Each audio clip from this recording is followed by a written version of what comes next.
نو چې لاړو یو مارکیټ ته نو لیفټ کې ختو مونږ زما خو پټ کې و 2-3 کسه راسره نور مو چې لیفټ کې تلو یو ځای کې په یو فلور کې یو ښځه رادننه شوه ما وی که څوک سړی وي خلک ګوري د لیفټ دروازې ته چې رادننه شوه ما پې نظر ولګېد یا صاحبه یو توره ښځه وه د دې افریقې والا دومره غټه وه په خدای یقین وکړه چې زه راته نشم ویل او پوره بربنډه وه صرف راکوټې غوندې یو نیکر داسې یو 3 ګوتې بس زیات نه 3 ګوتې به هم نو دویم چې لا 2 ګوتې به ما خیر کچکړې نو خو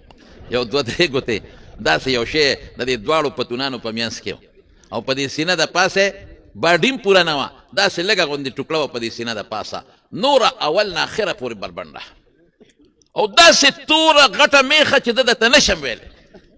یو غټه سنډۍ به ورته کتوره یقین په خدای وکړه چې په دې لیفټ کې قدم کېښود نو داسې وجړقاو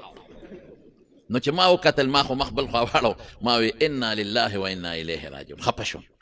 ما وی دا به څوک غیر مسلمه به مسلمانه به نه چې ما ده وی هغه ما ته وی لا حول ولا قوة الا بالله وی مې شیخ مسلمان دی ځکه دا خبرې خو کافر نه کوي دا خو مسلمان کوي او داسې کنځلې ما ته شروع کړل په عربۍ کې چې زه درته نشم ویل څه عربي وایه او څه انګلیش وایه داسې کنځل چې مړه په ډکشنرۍ کې هم داسې کنځل نه میلاویږي ما خوا مخ کړی و داسې زړه کې یارېدم مې خدایه ښځه خو ډېره جذباتي ده غوسناکه ده او ښځه هم ښه مضبوطه پهلوانه ده که یو درز یې دله درکړه نو چیپړ به دي کې چیپړ یقین په خدای وکړه دا ګوره حقیقت ته ده صاحب من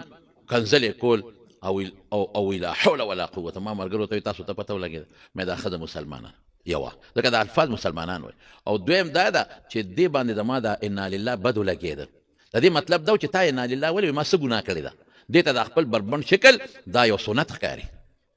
نو بس زر یې بټن وواله په بل دغه کې کوزېده چت کې کوزېده او چې تلمه نو ما ته یې کتل او کنځل یې کول نو ما ورته په پښتو کې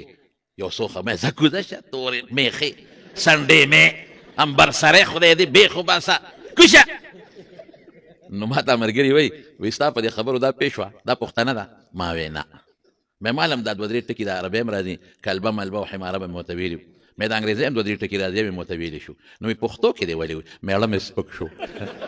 مې زه پاګل یم چې اوس دې ته مې یو دا ویلو چې یا کلب او سپی اوس ما له بیخ ایستی وې زه لیونې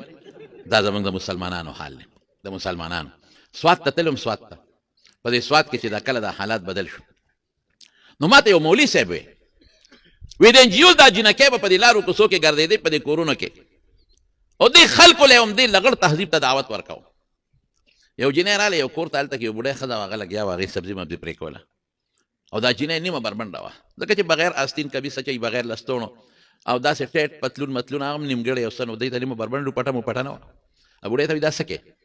نو هغې ورته وی دا سبزي پخوم پرې کوم وی دا سله وی سله خو خورو به که نه مونږه دا چا راوړې دا مې خاوند راوړې ده نو په دې کور کې غوا په موږي تړلې وه نو دا جنۍ دې بوډۍ ته وایي وی بوډۍ ستا او دې غوا کې څه فرق دی دې له دې خاوند ګیا راوړي او پیتیلي او تا له هم سبزي راوړي هغه یې نه فایده درنالې وله پرې کې نه دې غوا چې ته بار دنیا ولیده او نه تا بار دنیا ولیده نه دې غوا چې ته بازار ولیده او نه تا بازار ولیده دا هم په دې موږي به لوی شي او مړه به شي ته به هم په دې کور کې مړه شي نیکبختې بهر وځه ابشارونه وینه مارکیټونه وینه ځنګلو کې چکر ولګوه عیش وکړه بهر وګرځه دا په دې خبرو کې وه چې دې کې د کور والا خره رادننه شوه نو دا بوډۍ هغه جنۍ ته وایي وی تا ما ته وایي چې تا د غوا کې څه فرق دی نو تا د خره کې څه فرق دی دا خره هم ټول ورځ په مارکیټونو کې او په ډیرانونو کې ګرځي او غاړکۍ په غاړه کې نشته او ستام په غاړه کې غاړکۍ نشته زمارونو دا تهذیب دا به مونږ ته څوک ښایي دا مونږ ته علما ښوولی دی دا به مونږ ته علما ښایي او د دې لغړ او د دې بربل تهذیب مقابله به مونږ د دغه مشکات شریف په احادیثو کوو چې دې بچو وی د دې لغړ تهذیب او بربل تهذیب مقابله به مونږ په دغه بخاري د حضور پاک په احادیثو کوو چې دې طالبانو وی او دغه